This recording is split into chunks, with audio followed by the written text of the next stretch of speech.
मोपासां की कहानी। बूढ़ा जूडास। यूं तो इस सरजमीन का चप्पा चप्पा हैरत अंगेज वाकयात से पुर था। सारे मुल्क की फिजा से मजहबियत की बू आ रही थी, ताहम उसमें हद दर्जे की वीरानी महसूस होती थी। एक जगह नंगी पहाड़ियों के दामन में एक बड़ी झील पुरसुकून हालत में थी। सीवार के लातादाद जजीरे हवा के झोंकों से उसके सियाही माइल और साकित पानी के ऊपर तैरते रहते थे। उस झील के किनारे कोई आबादी न थी, सिर्फ एक छोटी सी झोंपड़ी उस हैबतनाक फिजा के दरमियान खड़ी थी जिसमें बूढ़ा जोसेफ रहता था। मछलियां फरोख्त करने से जो आमदनी होती थी उसी से उस बूढ़े की गुजर औकात होती थी। जिस कदर मछलियां वो पकड़ता, उन्हें लेकर हफ्ते में एक दिन वो कुर्बो जवार के गांव में फरोख्त कर आता था और वहीं से अपनी ज़रूरियात के मुताबिक छोटी मोटी चीज़ें खरीद लिया करता था। एक मर्तबा मैं उस बूढ़े गोशा नशीन से मिलने के लिए वहां गया। उसने मुझे अपने साथ मछली पकड़ने के लिए चलने की दावत दी और मैंने उसे बखुशी कबूल कर लिया। उसकी कश्ती भद्दी और पुरानी थी, जिसको कहीं कहीं से कीड़ों ने खा लिया था। बुढ़ापे की वजह से चचा जोसेफ के चेहरे पर भी झुर्रियां पड़ रही थीं। कश्ती के एक सिरे पर बैठा हुआ बुढ़ा आहिस्ता आहिस्ता मगर एक ही रफ्तार से चप्पू चलाकर कश्ती को खे रहा था। उसके चप्पू चलाने का अंदाज ऐसा था जो साहिल की वीरानी से पैदा होने वाली बेकैफ फिजा में अमनो सुकून का पैगाम लाकर हमारे दिल के बोझ को हल्का कर रहा था।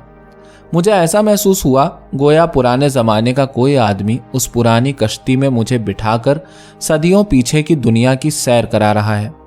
वो बूढ़ा अपने जाल को फैलाकर फेंकता और मछलियों को पकड़ पकड़ कर कश्ती में डालता जाता था। मछलियां पकड़ने का काम ख़त्म कर लेने के बाद वो मुझे झील के दूसरे किनारे की तरफ ले चला। उस तरफ मुझे दफतन एक शिकस्ता झोंपड़ा नज़र आया।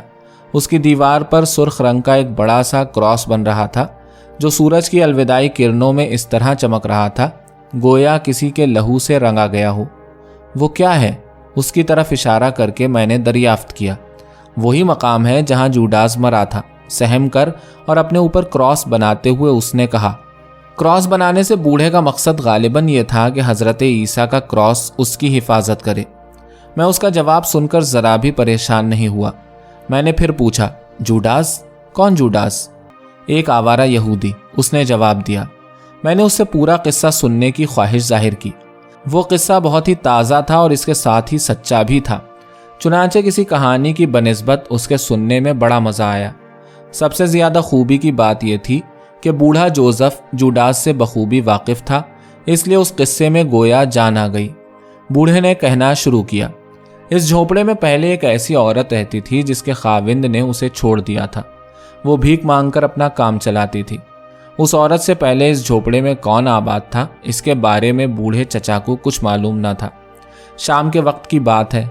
एक दिन मुअम्मर शख्स ने, जो तकरीबन 200 बरस के सिन का रहा होगा और बमुश्किल तमाम चल फिर सकता था, उस झोपड़ी के पास से गुजरते हुए उस तन्हाई में बसर करने वाली औरत से भीख मांगी। बैठो दादा, उसने उससे कहा। यहाँ की कुल चीज़ों पर दुनिया की सारी मखलूक को बराबरी के हुकूक हासिल हैं, क्योंकि ये सब सारी खुदाई की देन है। दरवाजे के ठीक सामने एक पत्थर पड़ा हुआ था। वो बूढ़ा उसी पर बैठ गया। तब से वो उसी के साथ उसी झोपड़े में रहने लगा। वो उसकी खुश्क रोटियों से हिस्सा बटाता और घास फूस के बिस्तर पर दिन गुजारता था। इसके बाद उसको छोड़कर वो कहीं नहीं गया। गालिबन उसके सफ़र का भी इख्तिताम आ गया था। दोशीज़ा मेरी की तरह रहम करके उसने बूढ़े के सफ़र ज़िंदगी का इस तरह खात्मा कर दिया। चचा जोसेफ कहते गए, ये उसी औरत की मेहरबानी थी कि एक आवारा यहूदी के लिए उसने अपना दरवाज़ा खोल दिया और उसको पनाह दी। वो आवारा और चारों तरफ घूमने वाला था। कुर्बो जवार के लोगों को पहले तो उसकी इन आदतों के बारे में कोई वाकफियत न थी, लेकिन जब उन लोगों ने उसे हमेशा एक जगह से दूसरी जगह घूमते और चक्कर काटते हुए देखा तो उन्हें यकीन कामिल हो गया कि इसी तरह घूमना और फक्कड़पन उसकी आदत का एक जुज़्व है। उन दोनों को यहूदी समझने के लिए माकूल वजह भी मौजूद थी। चूँकि उस बुढ़िया को कभी किसी ने गिरजा में जाते हुए नहीं देखा था, इसलिए आसपास के लोग उसे यहूदन समझते थे। चुनांचे कुदरती तौर पर उसके यहाँ ठहरने वाले बूढ़े को लोग यहूदी समझने लगे।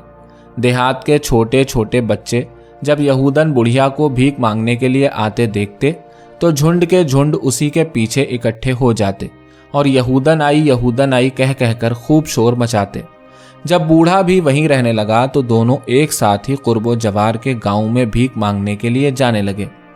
وہ ہر دروازے پر کھڑے رہتے اور چند رٹے رٹائے جملے گڑ گڑا کر سنانا شروع کر دیتے۔ دن کے وقت انہیں ہر شخص گاؤں کے راستوں پر چلتا ہوا اور دوپہر کے وقت تیز دھوپ میں کسی سایہ دار درخت کے نیچے بھیک ملے ہوئے ٹکڑوں کو کھاتا ہوا دیکھ سکتا تھا۔ اس خطے کے لوگ کچھ ہی دنوں میں اس یہودی کو بوڑھا جوڈاس کے نام سے یاد کرنے لگے۔ ایک دن اپنی جھوپڑی کو واپس ہونے کے وقت وہ اپنے تھیلے میں سور کے 2 زندہ بچوں کو لایا جو کسی کسان نے اس کو اس لیے دیے تھے کہ اس نے اس کی کوئی بیماری اچھی کر دی تھی۔ اس کے بعد اس نے بھیک مانگنا بند کر دیا اور وہ اپنا سارا وقت ان سوروں کی دیکھ بھال میں گزارنے لگا۔ وہ ان کو جھیل کے کنارے یا آس پاس کی سرسبز وادیوں میں چرانے کے لیے لے جاتا تھا اور اس طرح اپنا وقت گزارتا تھا۔ بوڑھیا یہودن اب بھی بھیک مانگنے کے لیے نکل جاتی اور شام ہوتے ہوتے اپنے جھوپڑے پر واپس آ جاتی تھی۔ بوڑھا جوڈاس بھی کبھی گرجا نہیں جاتا تھا۔ کسی نے کبھی اسے مذہب کا ذکر بھی کرتے ہوئے نہ سنا تھا۔ اس کی ان باتوں کو لے کر ہر روز عوام میں طرح طرح باتیں ہوتی۔ ایک دن اس کی دستگیر بڑھیا کو سخت بخار آیا اور ہوا میں اڑنے والے پتے کی طرح وہ تھر تھر کانپنے لگی۔ جوڈاس دوڑا دوڑا پاس کے گاؤں میں گیا اور اس کے لیے کچھ دوائیں لایا۔ اس نے جھوپڑی کا دروازہ اندر سے بند کر لیا اور 6 دن تک کسی کو دکھلائی نہ دیا۔ یہودن کا آخری وقت قریب ہے، یہ سن کر گاؤں کا پادری آخری بار دھرم کا اپدیش دینے کے لیے دوڑا ہوا آیا۔ وہ یہودن ہی تھی یا کوئی اور، یہ بھی وہ ٹھیک سے نہ جانتا تھا۔ وہ کوئی بھی رہی ہو، پھر بھی اس کو نجات دلانا اپنا فرض سمجھ کر وہ بھاگا ہوا اس کے پاس آیا تھا۔ جو ہی اس نے دروازہ کھٹکھٹایا، بوڑھے جوڈاس نے کواڑ کھول دیے۔ اس کے بعد وہ راستہ روک کر دہلیز پر کھڑا ہو گیا۔ بوڑھے کا دم پھول رہا تھا اور آنکھیں سرخ ہو رہی تھی۔